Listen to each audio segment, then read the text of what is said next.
I'm about to say some unpopular horse opinions. If you agree, great.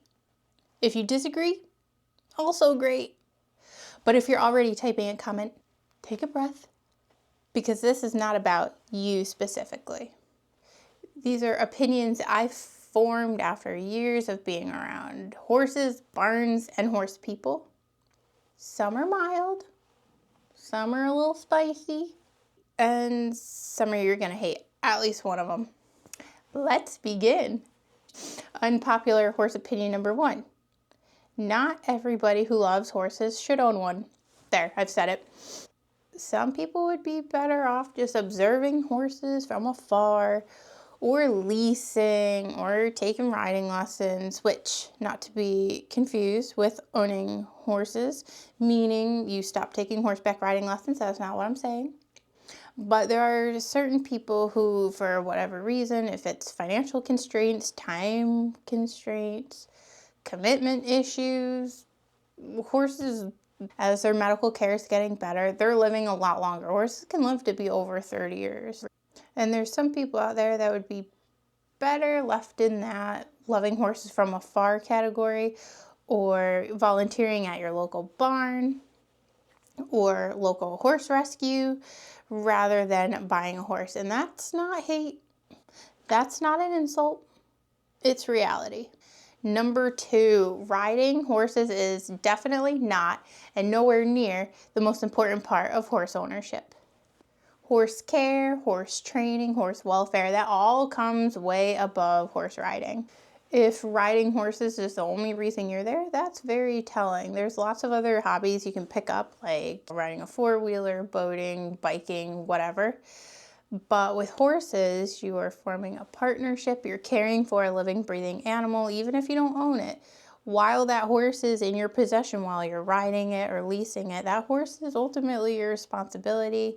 Just realize that a very small fraction of your time is actually riding the horse, and let's say 1/10 of it is riding, and 9/10 is the vet, healthcare, mucking out the stalls, getting their hooves cleaned up, just putting blankets on them, budgeting, a lot of stuff that's not actually really fun. I know the horse industry can glamorize horse ownership because it does look really fun. Like, oh my gosh, you get to be around these big, beautiful animals all the time, and you have like a great relationship and a forever friend, and yes, that is all true. But it is a very small fraction of what horse ownership is actually like. Number 3, I found that a lot of barn drama is what I would consider unchecked immaturity. Now, luckily, I'm at a great barn now, and I don't really come across this at all, but I've been there, and I'm sure you have too. Now, a lot of times, if someone's a little snide, people get a little uptight around competition time. It kind of gets chalked up to horse girl behavior, even though that is kind of sexist. Men can participate in this too. Men can and do partake in this sort of immature behavior. But rather than it being something just accepted of the horse world, I think we need to call it out and say this is adults who are refusing to communicate effectively or even at all. Number 4, horses do not need to be ridden in order for them to be useful. And I'm not talking about horses that pull plows or carriages, because that is sort of like riding where you're using the horse for your benefit. But I believe that rest, turnout, and mental soundness mean way more than a horse's usefulness. My horse is my best friend, truly. And if something happened and I was told that starting today I'd never ever be able to ride her again, bear in mind she's only 8 years old, I would be committed to keeping her for the rest of her life, because riding her is just a perk. It's not the end-all be-all. I'm not gonna say, oh, you know what, if you can't jump more than 1.20 meters for me in order for me to progress, I need a better horse, I'm gonna sell you. No, no, no. I am definitely committed to my horse for life, and I understand that's not for everybody, but a horse's usefulness doesn't start and stop at being ridden. They make excellent therapists, and they never talk back to you. Well, almost. Sometimes sometimes they get a little sassy. They have a little input. They don't always agree. They communicate with not just their vocalizations, they communicate with their eyes, they communicate with their ears, they swish their tails. So I guess in a way they do talk back, but not in the way a human would. Number 5, some people confuse control with horsemanship. So some people think that if your horse is submissive and does what they want you to do, that you therefore have excellent horsemanship skills and you're a great horse trainer, and look at this horse just being an obedient robot. Actually, a horse that is displaying quiet obedience doesn't equate to a horse having understanding. A shut down horse isn't a trained horse. A shut down horse has simply learned that not reacting and just going along to get along is how it's going to go about its day and just cope with the environment that it's in. So just because a horse is doing what you want it to do doesn't mean that it understands what it's being asked to do or that it's happy doing what it's being asked to do. I think ultimately you should be trying to form a partnership with your horse and where you both work together, where you're both happy, and that means you're going to compromise. And I know that's an unpopular opinion, but I think when you're working with animals every day, you have to understand they have a mind of their own, and you're going to have to compromise, and they're going to have to compromise because you both are animals with brains. Number 7, a cheap horse or a horse that is low cost up front, in the long run, often ends up being the most expensive horse. From behavioral issues, soundness problems, or my favorite, a horse with a mystery history. You pay eventually. If that's in training, if that's vet bills, just know that sometimes you get what you pay for. Number 8, the horse world romanticizes burnout. I've been in a lesson program where I'm not like a competitor at all. I pleasure ride exclusively. But if there were other young people in this lesson program and they needed to take a step back from riding to, study for exams or focus on extracurriculars, if they had family issues, whatever reason, any reason valid really, they would get scolded almost for not caring enough, which I think is ridiculously unfair because you don't know what's going on in that person's life and a person's priorities are up to them. Who are you to tell someone that they need to rearrange their life? If you're not exhausted, you don't care enough mentality, that is so toxic. Burnout is real, and if you need to take a step back, do so without apologizing. Number 9, the old adage, every horse needs a job. I actually do not believe this at all. I think there are horses that definitely aren't meant to be ridden. They're not meant to be competed, not meant to be driven, nothing. They're just supposed to be little pasture puffs. I think your horse existing comfortably is a valid existence. I don't think horses owe us anything. Number 10, I've come to the realization that too many people ride through pain, be it their horse's pain or their own pain. Pushing through soreness is not a fact. I would say it's very neglectful to overlook your horse's pain, overlook your horse's discomfort for an end goal in the future of, you got to work hard and you got to make them do what you got to make them do. That's crazy. Pain is there for a reason to tell you that something is wrong. Something in the present situation is wrong. And if you're riding through that, it's not only physically unhealthy, but mentally unhealthy as well. So if you can, leave that old mindset behind. It's 2026. We don't need that toxic garbage in our life. Being around horses is supposed to be enjoyable. If you're uncomfortable and painful, it's not enjoyable. Number 11, good barns are rare. I've been to many different facilities, and I think only a couple of them are barns that I would ever recommend to anybody else. I'm not necessarily looking for a barn with the most horses, the biggest riding program. the most ribbon winners. Actually, if a barn is calm and boring, for me, that's a green flag. Sign me up. I also like when you go to a barn and there's nobody else there and you have the whole facility to yourself, but then it's also nice to sometimes go there and have your barn buddies too. You know what I mean? You need like a balance. Number 12, I don't think that every trainer out there should be teaching beginners. I don't think that your skill as a trainer translates to teaching ability. There are nervous riders out there. There are trainers who have short tempers. It's awesome that you're a good trainer. It's awesome that you're a great rider. But not all of you guys are good at teaching children or teaching beginners how to ride. I've seen it firsthand, and I'm not saying you're not a good equestrian, but perhaps you're lacking in the teaching department. Number 13, I've noticed that a lot of horse people are terrible establishing and maintaining boundaries. This could be managing time, establishing boundaries with money, favors, and emotional labor.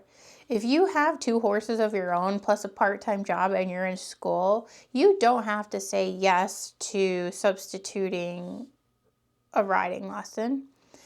You don't have to say yes to exercising your barn buddy's horse. You don't have to groom someone's horse just because you don't always have to say yes. A while ago, a barn I was at, there was this one horse owner who every time her horse needed to come out to the vet, and her horse was old and had health issues, so the vet would come out pretty frequently.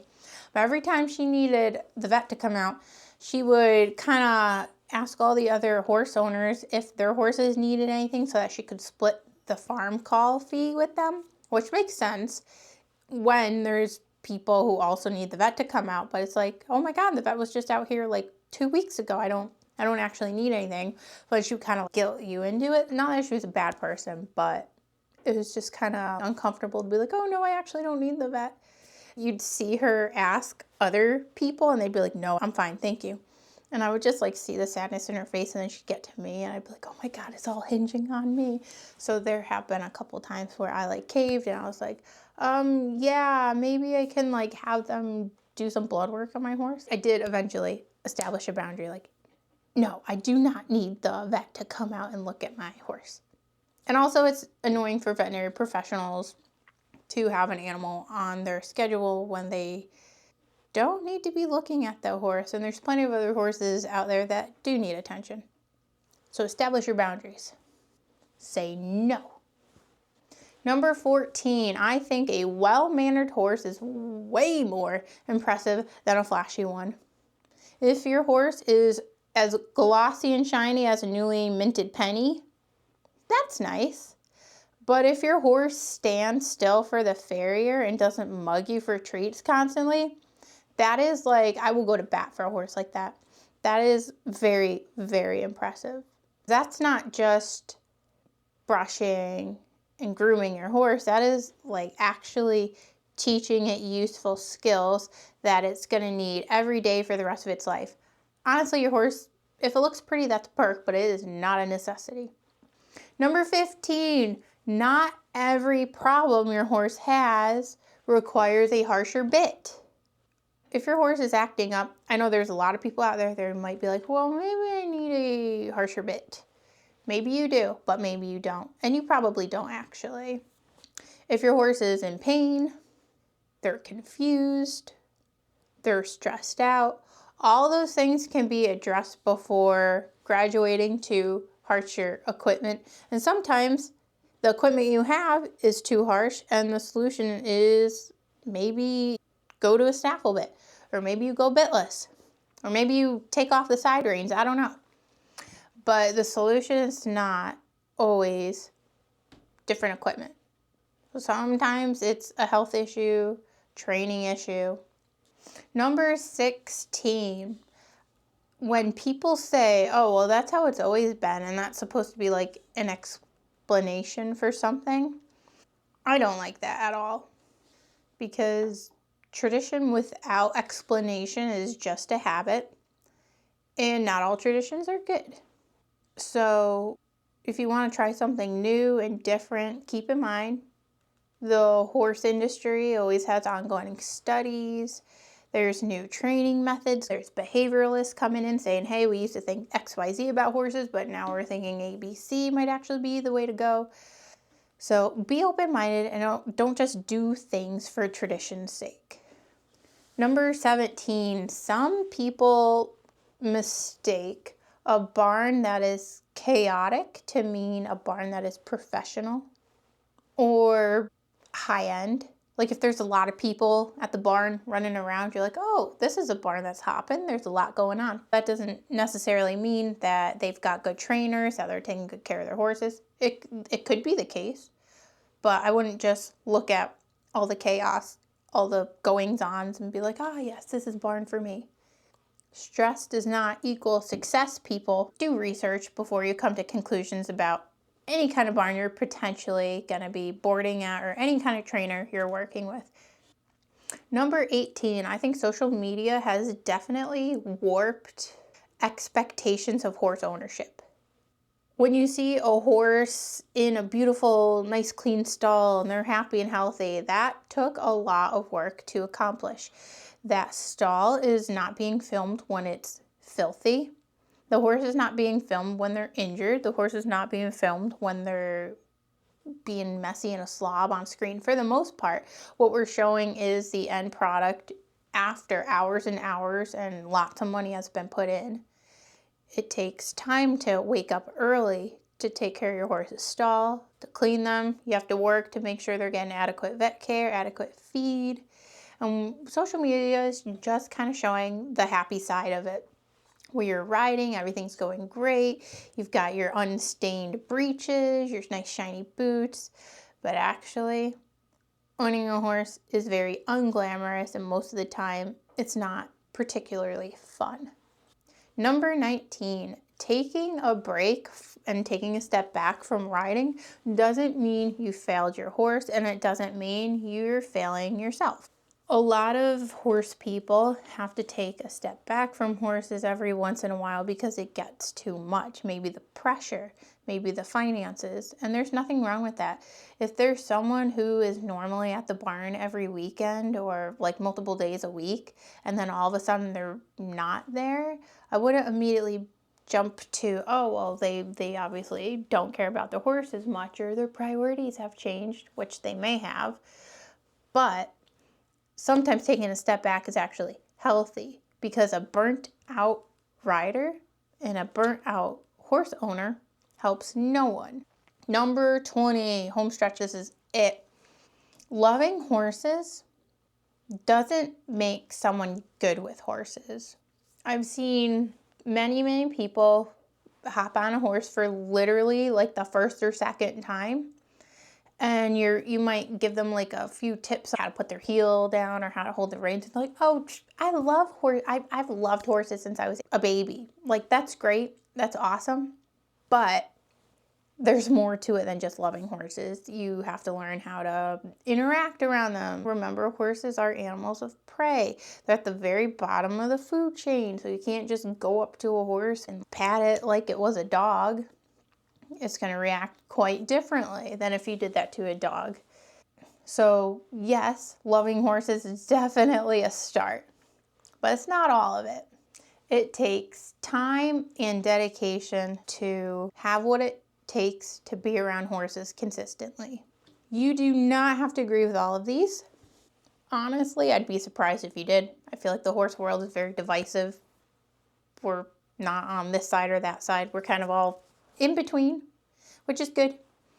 If one of these made you pause or even mad, I'm sorry. That's kind of the point. Drop the one you agree with most or the one you're fighting with me on. And if you're a horse person who enjoys this kind of honesty, you might just want to stick around next week for another video. It's Adri with her horse, and I'll see you guys next time. Bye for now.